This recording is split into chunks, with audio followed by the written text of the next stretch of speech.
Welcome back to the show. This is Luke with Ledger Prime. Today we're going to be looking at Bitcoin, the dollar index, and I got a couple of news stories for you guys. But before we get going, this is not financial advice. This is for education and entertainment purposes only. And we're going to start by bringing up the dollar index because I think this has a lot more to do with what's going on in crypto than anyone, really cares to think about. So I got the dollar index up. And basically, if we look at the chart, this is the strength of the US dollar. And we can see from back in the end of January until now, we've gone up. We've gone up from 95 to almost 98. And when the dollar strengthens, crypto, especially the altcoins, tend to bleed out. But it's a slow bleed.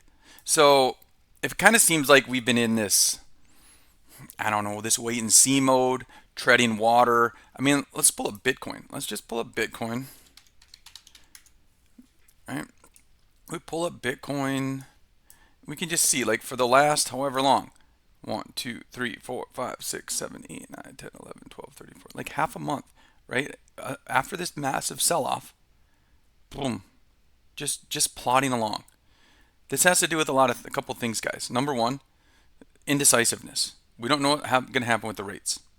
Okay, the dollar is climbing, and when the dollar goes up, it gets stronger. That means you need fewer dollars to buy stuff, mainly crypto. If the dollar's weak, you need more dollars to buy crypto. That means crypto's worth more dollars. So when we don't know what's going to go on with rates, and we see the dollar going up, and we see the Fed chair, and we see geopolitical tensions with Iran, right? We're going to be treading water like this. And let's look up Solana, guys, because like I said, the altcoins, they're the ones that kind of bleed out. I mean, look at Solana. Oh my God, 150 down to 67. Like, we lost over 50%, and it's going to continue. It's going to continue to be this slow bleed until the dollar stabilizes, until interest rates stabilize, or there's some clarity that comes from Washington. Because, like it or not, yeah, crypto is decentralized, but it is still highly dependent on these macroeconomic, financial sector decisions like interest rates, like the dollar, and all of those things that we think we got away from by being in a decentralized trading vehicle. No, it is all related. Okay, so we need to pay attention again. DXY, right? It's strengthening, it's going up. And when the dollar goes up, crypto's going to tread water or even go down. Okay, so those are things you don't think, like I said, because you're trading crypto, these are things people think, oh, the stock market doesn't matter to me. Oh, interest rates don't matter. It all matters.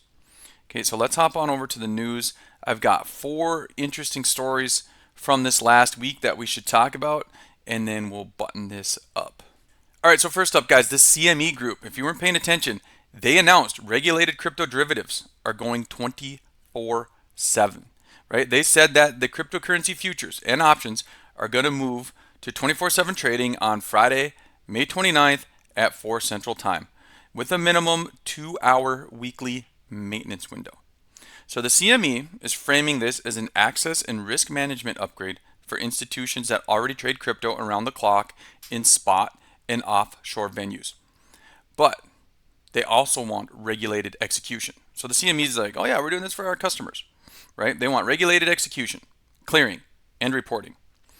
But in the same announcement cycle, CME pointed to a record year in 2025, citing roughly $3 trillion in notional volume across crypto futures and options. So mechanically, this change is about time. If crypto trades through the weekends and macro headlines, CME no longer forces market participants to gap risk at reopen. So what it changes in how hedges can be maintained and rolled out without the dead zones. Okay. So what it does not change is the underlying demand for directional exposure. So this is plumbing, not new buyers. So the real question, right? So what do we got to ask ourselves with this headline? So it's not whether crypto 24/7, right? We know it's going 24/7. It's how quickly regulated liquidity catches up to that reality. That's what we're going to need to keep our eyes on. So the next story, guys, is Coinbase. Coinbase, right? They have rolled out a product called Instant Loans. So this lets eligible users borrow USDC against crypto collateral. Now, which would include XRP, Doge, ADA, and Litecoin, with the collateral moved on-chain by a vase into Morpho. So this is a credit product packaged as a liquidity feature. So instead of selling the asset, the user pledges it, receives stablecoin liquidity, and remains exposed to the price moves. The mechanical implication is straightforward.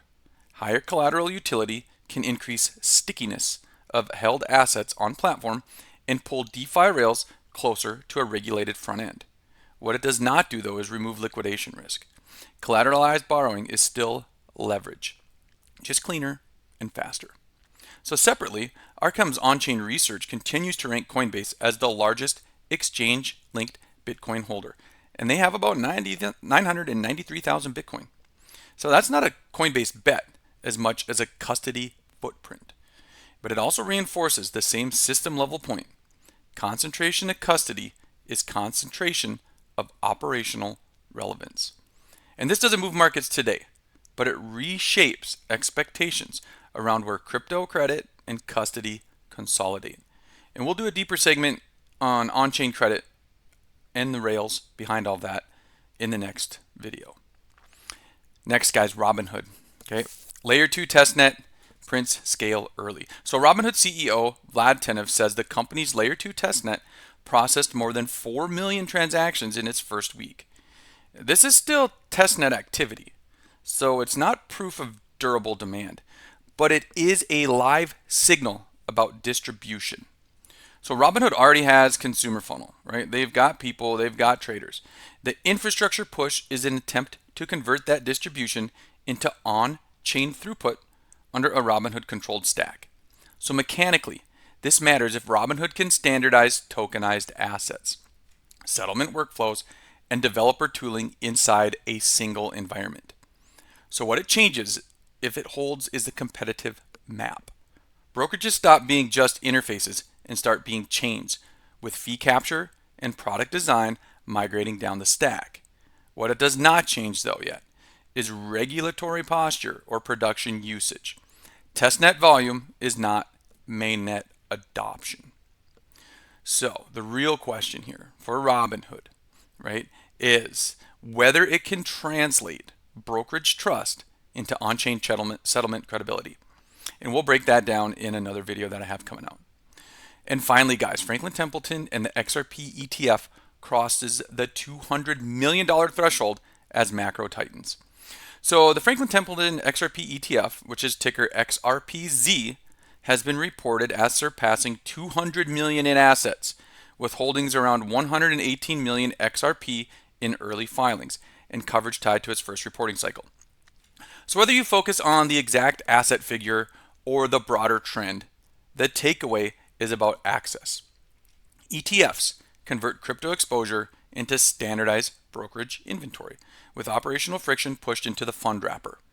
If flows remain stable during risk-off windows, that becomes a signal about how institutional demand behaves when macro conditions tighten, especially following the latest Fed message that kept markets sensitive to inflation persistence. So what it changes if it persists is the baseline assumption that alt exposure is purely retail-led. What it does not change is spot market structure. ETF demand can support, but it doesn't rewrite liquidity conditions on its own. So guys, that's what we got for the news today. Again, the markets, they're just looking indecisive, but the news keeps rolling. There's a lot of positive news.